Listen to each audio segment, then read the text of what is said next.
Delali bomo ribo v škrnicu. To je toliko dober in tisto presenečenje, ki odpreš, pa se lepo ven pokadi, pa zadiši. Začeli bomo z omako. V prejšnjem videu sem pokazal, kako se sfilira ribo, tako da filejčka vam je že pripravljene.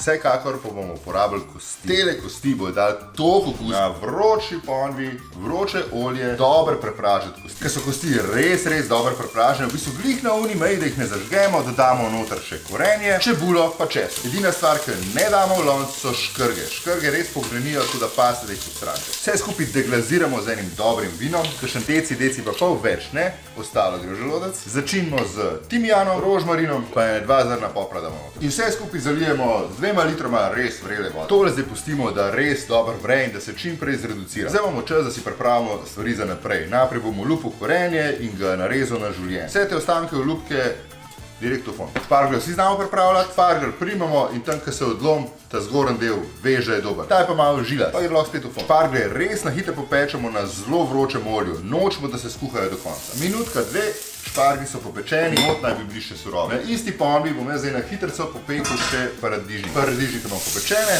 Zdaj se lahko lotimo pa ribe. Sfiliral sem jo že prejšnjič, ampak je treba še kožo odstraniti. Jaz smo imeli ful dober trik, kako tole kožo dol, da brez da se z nožem matramo.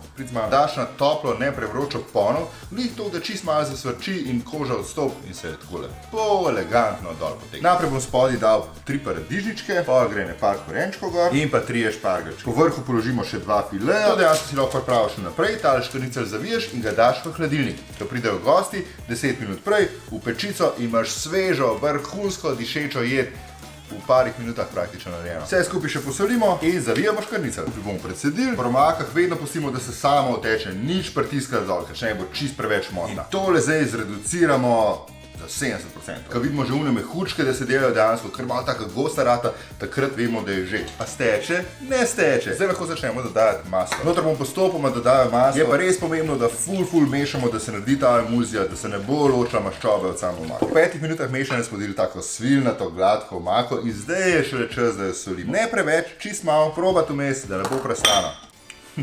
Lepo. Koliko je pa to dobro.